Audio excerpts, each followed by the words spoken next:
Gangs of Godavari movie లవర్సే కాదు, normal audience కూడా ఒక మంచి సినిమా చూడాలి అని ఎప్పటి నుంచో వెయిట్ చేస్తున్నారు. బికాస్ ఈ సమ్మర్లో లాస్ట్ 4 వీక్స్గా ఒక్కటంటే ఒక్క మంచి సినిమా కూడా రాలేదు.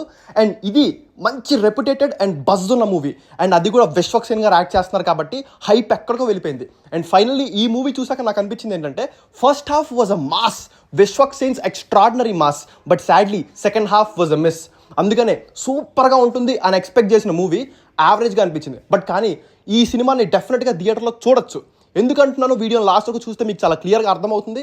అంతకంటే ముందు మీరు కనుక మా ఛానల్ కొత్తగా వచ్చారంటే like, share and subscribe, and అలాగే పక్కన ఉన్న బెల్ ఐకాన్ని ప్రెస్ చేయడం అస్సలు మర్చిపోకండి. ఈ సినిమా ఒక routine template commercial formula movie. Lanka అనే ఊరిలో రత్నాకర్ అనే అతని లైఫ్కి సంబంధించింది. అతని రైజ్ అండ్ డౌన్ఫాల్ని ఈ మూవీలో చూపిస్తారు. అండ్ ఫైనల్లీ రత్నాకర్ ఎలా బతికాడు, చివరికి ఏం సాధించాడు అనేది ఈ మూవీ స్టోరీ. ఇదే ప్లాట్ చాలా సినిమాలో ఉన్నట్టుంది కదా, బట్ కానీ ఈ మూవీలో చూస్తున్నప్పుడు మనకి ఆ ఫీల్ రాకుండా చేశారు ఫస్ట్ హాఫ్లో. దీనికి one of the most and one and only reason అని అడిగితే విశ్వక్ సేన్ అన్న. ఎందుకంటే ఆయన versatility in acting is next level.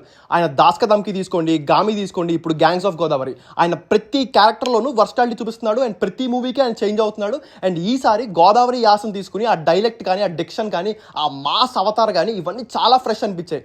అందుకనే ఫస్ట్ హాఫ్ చూసినప్పుడు మనకి ఆ బోర్ కొట్టే ఫీలింగ్ రాదు, రొటీన్ అనే ఫీలింగ్ రాదు. And Vishwak Sen has given a new look to this movie. దాంతోపాటుగా ఫస్ట్ హాఫ్లో విశ్వక్ సేన్ గారు రైజ్ చూపించే విధానం కానీ, ఆ పొలిటికల్ స్ట్రాటజీస్ని కానీ, అండ్ ఇంటర్వెల్ దగ్గర వచ్చే ఎక్స్ట్రాడినరీ ఫైట్ కానీ, వీటన్నిటిని ఎన్హాన్స్ చేస్తూ యువన్ శంకర్ రాజా గారి బ్యాక్గ్రౌండ్ స్కోర్, ఇవన్నీ ఏంటంటే ఇది ఒక మనకు రొటీన్ మూవీ చూస్తున్నాం అనే ఫీల్ రాకుండా ఫస్ట్ హాఫ్ని సప్ప తీసుకెళ్ళిపోద్ది. దానివల్ల మనకి ఒక మంచి ఫీల్ వస్తుంది. అరే ఒక మంచి యాక్షన్ మూవీ చూస్తున్నాం రా, మంచి కమర్షియల్ మూవీ చూస్తున్నాం రా అనే ఫీల్. ఇంటర్వెల్ వరకు ఆ హైని మెయింటైన్ చేశారు definitely. But sadly second half became very clumsy. అసలు ఆ సెకండ్ హాఫ్ చూస్తున్నప్పుడు మనకి ఆ గ్రాఫ్, ఫస్ట్ హాఫ్లో వచ్చే గ్రాఫ్ అంతా కూడా పడిపోతుంది. దీనికి నాకు అనిపించిన one of the main reasons ఏంటంటే ల్యాక్ ఆఫ్ ఇమోషనల్ కనెక్ట్. ఆ డ్రామా ఏదైతే బిల్డ్ చేస్తున్నారో సెకండ్ హాఫ్లో, అది అసలు నిజంగా కనెక్ట్ కాలేదండి. ఫస్ట్ హాఫ్లో విశ్వక్ సేన్ గారు మాస్తో కంపేర్ చేసుకుంటే సెకండ్ హాఫ్లో డ్రామా అంతగా వర్కౌట్ కాలేదు. It was not well return. ఎందుకంటే క్యారెక్టర్స్ కూడా చాలా తేలిపోయినాయి. ఇంకా లైక్ విశ్వక్ సేన్ గారు వన్ మ్యాన్ షో లాగా అయిపోయింది ఇది. దానివల్ల వేరే క్యారెక్టర్స్ కూడా పెద్ద ఎన్హాన్స్ కాలేదు. అండ్ ఆ డ్రామా సరిగ్గా బిల్డ్ కాలేదు. సాయి కుమార్ గారు ఒక ఇంపార్టెంట్ రోల్ ప్లే చేశారు. ఆయన ఫ్లాష్ బ్యాక్లో, లైక్ విశ్వక్ సేన్ గారు ఫ్లాష్ బ్యాక్లో ఆయన ఇంపార్టెంట్ రోల్ ప్లే చేస్తారు. అది కూడా అంతగా ఎలివేట్ కాలేదు. లైక్ చాలా సింపుల్గా 5 నిమిషాలు తగ్గొట్టేసినట్టు అయిపోయింది. సో దానివల్ల ఆ ఇమోషనల్ కనెక్ట్ లేదు. నాకైతే ఆ ఇమోషనల్ కనెక్ట్ లేకపోవడం వల్ల సెకండ్ హాఫ్ని మనం ఫస్ట్ హాఫ్ ఓన్ చేసుకున్నంతగా చేసుకోలేదు. అందుకనే నాకు ఇది ఒక యావరేజ్ మూవీ లాగా అనిపించింది. నాకు ఈ సినిమా చూస్తున్నప్పుడు నేనే రాజు నేనే మంత్రి గుర్తొచ్చింది. ఎందుకంటే ఆ పొలిటికల్ స్ట్రాటజీస్ కానీ అవి కానీ చాలా బాగున్నాయి. బట్ ఆ మూవీలో కోర్ ఇమోషన్స్ అనేవి ఇంటాక్ట్ ఉన్నాయి. Like the motive was very simple. ఇక్కడ ఏంటంటే విశ్వక్ సేన్ గారు అగ్రెషన్ అండ్ మల్టిపుల్ ఇమోషన్స్ రావడం, అండ్ ఆ డ్రామా సరిగ్గా బిల్డ్ కాకపోవడం, ఇవన్నీ ఒక పెద్ద మైనస్ లాగా అనిపించాయి.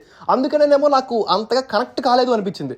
అయినా కానీ విశ్వక్ సేన్ గారు సింగిల్ హ్యాండెడ్గా ఆయన పర్ఫార్మెన్స్తో మూవీ లాక్ వచ్చారు.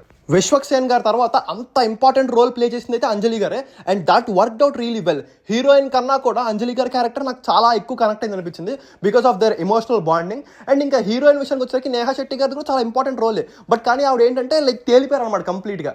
ఆవిడ వస్తూ ఉంటారు, పోతూ ఉంటారు. She has got importance in the story. But కానీ ఏంటంటే ఆ ఇంపార్టెన్స్ ఎక్కువ హైలైట్ కాదనమాట. లైక్ విశ్వక్ సేన్ గారు కంప్లీట్ డామినేట్ చేసేస్తారు స్క్రీన్ని.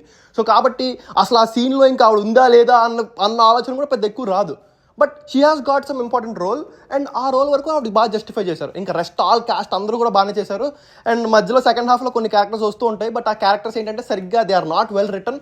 దానివల్ల మనకి ఆ కనెక్ట్ ఏమి ఉండదు, వచ్చారు పోయారు అన్నట్టు ఉంటారు. బట్ ఆ ట్రూ గ్యాంగ్ ఏదైతే ఉంటుందో ఆ గ్యాంగ్ వాస్ గుడ్. ఓకే, మంచి ఆ ఫీల్ తీసుకొచ్చింది.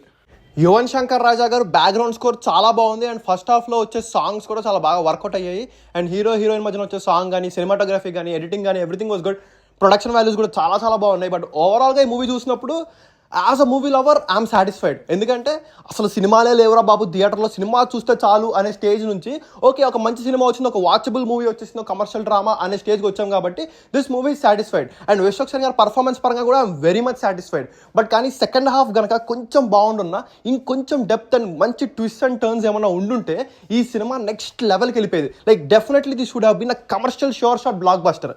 బట్ అయినా కానీ ప్రస్తుత సిచ్యువేషన్స్లో చూసుకుంటే ఈ మూవీని డెఫినెట్గా థియేటర్లో చూడొచ్చండి. అది నా ఒపీనియన్. మీరు కనుక చూస్తే మీకు ఎలా అనిపించిందో కింద కామెంట్స్లో చెప్పండి. అలాగే లేటెస్ట్ అప్డేట్స్ కోసం మా ఛానల్ని సబ్స్క్రైబ్ చేసుకోండి.